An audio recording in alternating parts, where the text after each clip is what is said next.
This Equipment World video is brought to you by Chevron Delo 600 ADF Ultra Low Ash Diesel Engine Oil. It's time to kick some ash. Hi everybody, welcome back to Equipment World. You're watching The Dirt. I'm your host Brian, and today we're here to speak with Josh Nickel about the rental industry and how it can actually have a pretty tremendous impact on your business as you start to grow. And it can impact your business in more than one way, as you'll soon find out. So without further ado, here's Josh.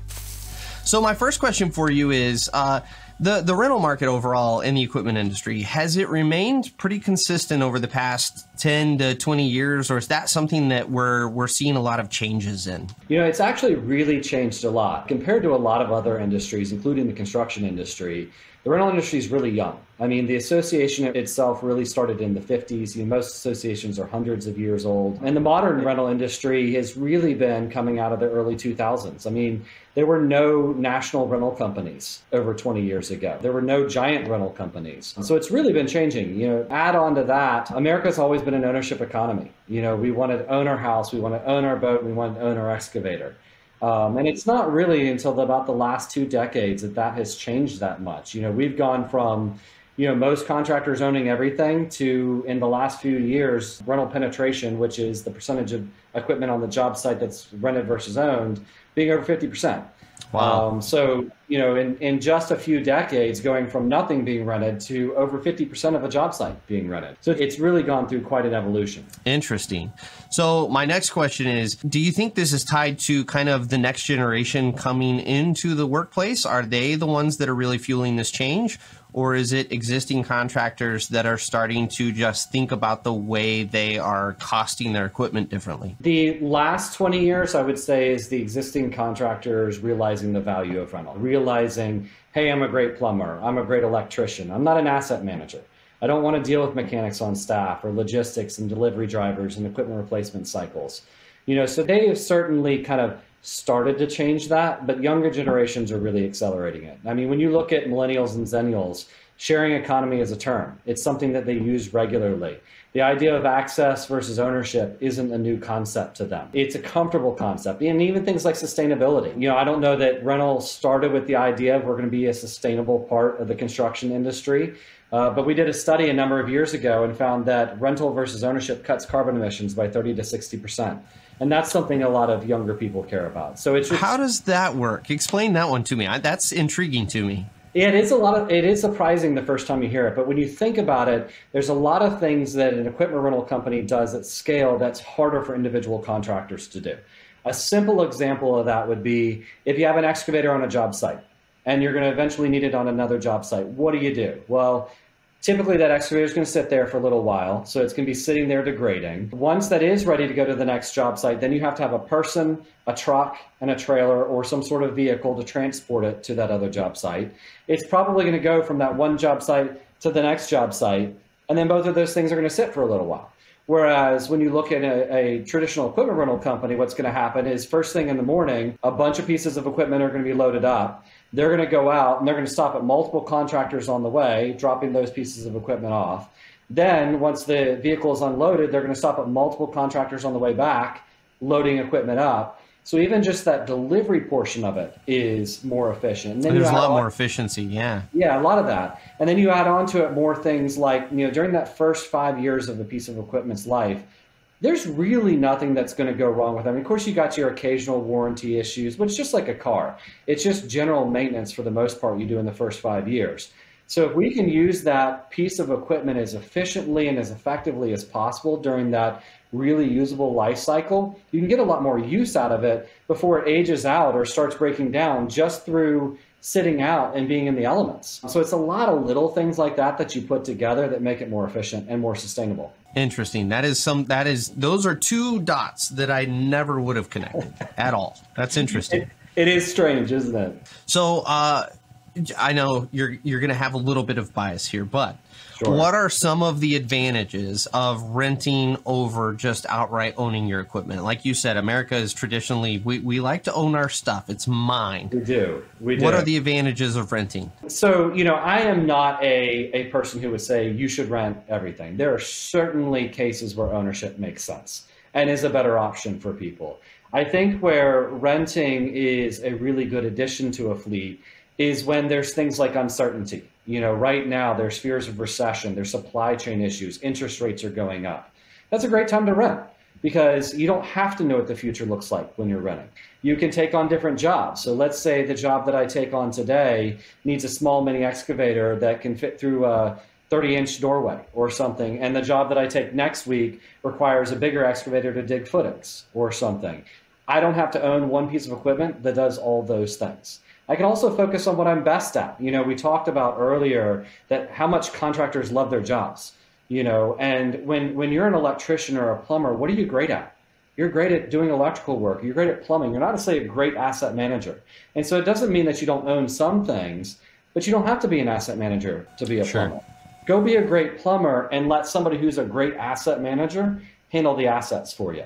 And so those are just kind of some of the times where rental kind of rears its head and makes for a really good opportunity. Now, I don't want to put you on the spot. I already can hear it, even through the computer speakers as you and I are conducting the interview. It's more expensive and you can never be competitive if you rent your equipment. Yeah. What is your response to that?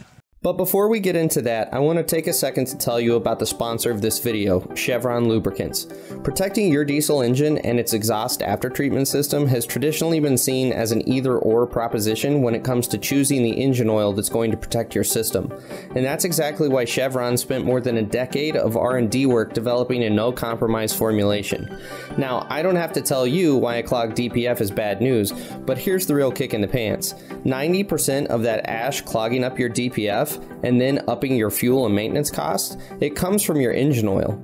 You might be thinking, why don't they make an engine oil with less ash in it then? You'll be happy to learn that Chevron agrees with you. They've developed a new ultra-low ash diesel engine oil that is specifically designed to combat DPF ash clogging. Delo 600 ADF with OmniMax technology cuts sulfate ash by 60%, radically reducing the rate of DPF clogging and extending the DPF service life by 2.5 times. Before you had to choose between protecting your engine or your aftertreatment system. Now you don't. Delo 600 ADF with OmniMax technology. It's time to kick some ash. It's more expensive and you can never be competitive if you rent your equipment. Yeah. What is your response to that? I love it. And it is certainly something that we hear a lot. Sure. Everything costs money. But if you had a contractor where you were really able to do the studies, and some of these large contractors have been able to do some of this, there's a lot more cost than the payment on that piece of equipment. It's not like even a truck that you use twice a day to get to and from work. It's something that you have to have mechanics on staff. Now equipment is getting so complicated, you have to have a computer to hook to that piece of equipment just to change the spark plugs. Along with a very hefty piece of software to go along with it, not just the laptop. Yeah. You've got to have insurance on that mechanic. Sure. You've got to have a truck. You've got to have a trailer. You've got to have vehicle and commercial liability for your auto. You've got to have inland marine coverage on that piece of equipment. You've got to cycle that piece of equipment. So you've got to have somebody who can buy that equipment and sell that piece of equipment at the end of its life cycle. You've got to make those decisions. You've got to track that piece of equipment. There's so many things that go into ownership that is what I would call squishy data. At scale, you can track it, but as a smaller contract, it's squishy data. And that's one of the reasons why we see rental penetration continue to increase over time. Because once a contractor, I think, does it for a little while or does it in some categories, they're like, this is really nice. This is not as much of a hassle. I mean, when you go out to a job site and you look around, look at the rented equipment versus the owned equipment. Which stuff's newer? Which stuff's in better shape? When a piece of equipment goes down on your job site, you want it to be the rented piece of equipment because they're going to give you a brand new one. If your piece of equipment goes down on the job site, you're stuck. You can't do anything. And so I think it's all those costs that are really, I get it, they're squishy costs, but really bring a lot of value and cancel out that rental cost in a lot of cases. just to double down on everything you just said, this is actually something that my business partner and I use a lot in our business. We take on a variety of different jobs. You know, sometimes we need a little 8-ton excavator. Sometimes we need a 35-ton excavator. It just depends on the job. So it doesn't make sense to us to go out and purchase 4 different excavator sizes to have 3 of them sitting at any given time while we go out and do this job over here. And so for us to be able to have kind of our core backbone of equipment that we own and we maintain ourselves, and then be able to flex up or down wherever we need to on the additional machines has been super handy. Yeah. And I'll even take it a step further on your squishy costs. One of my favorite aspects of this industry are the guys that are convinced that running a 15-year-old excavator that is totally paid off, that you can find parts from the scrapyard for it, is the way to go. And one of those things I go, but you're not taking into account the efficiency of the work that you're doing. Yes, you're getting the work done, but if I could run a brand new excavator next to your 15-year-old one that's barely getting by, how much more productive am I being?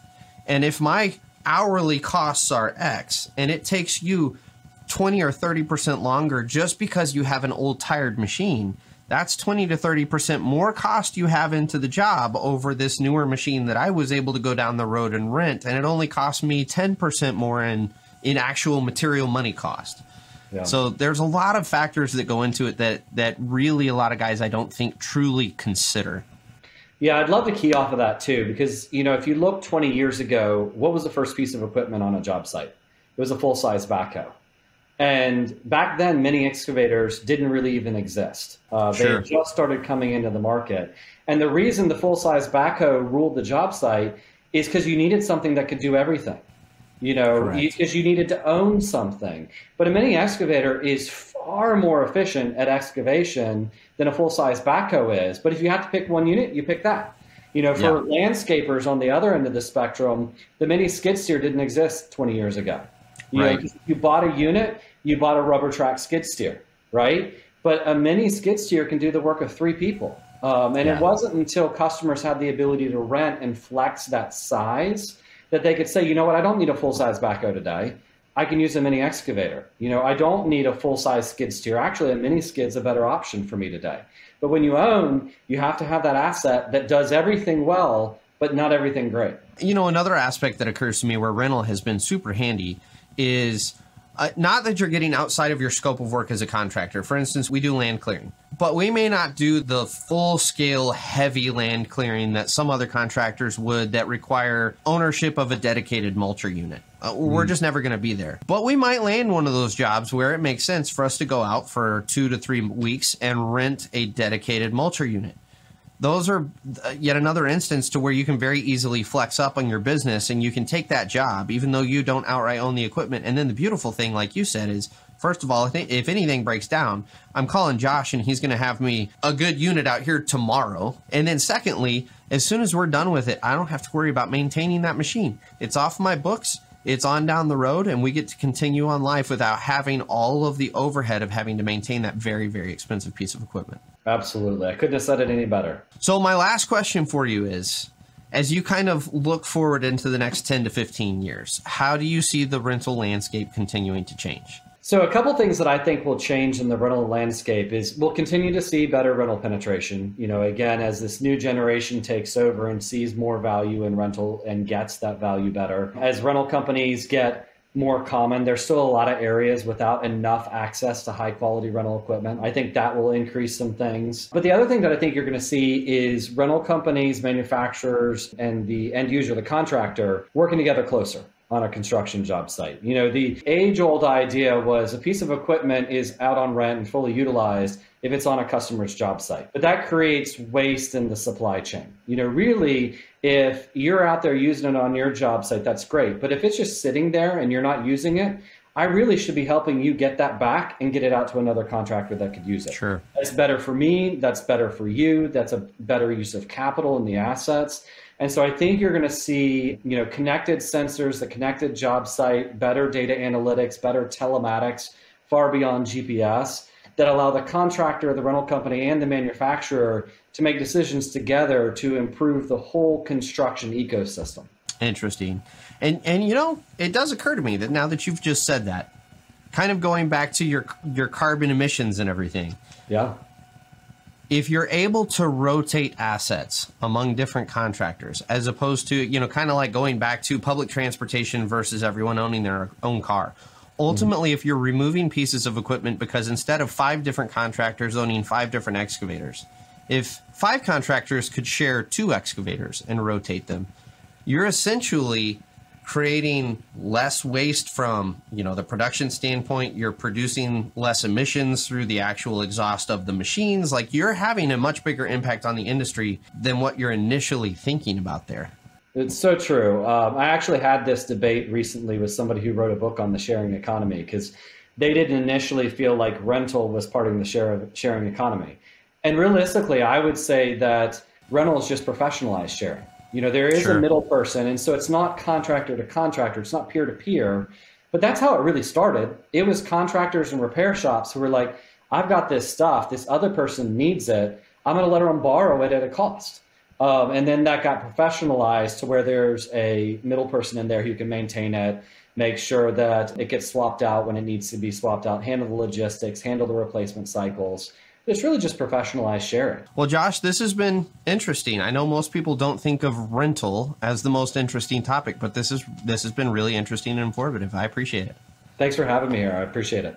Well, thank you again to Josh for taking the time to come on the show and discuss the rental game with us. It is interesting in how many different ways you can utilize rental equipment to help grow your business in a sustainable and not overly risky way, if you will. So again, thank you to Josh for coming on the show. I hope this helps you in your business. We'll catch you guys next time on The Dirt.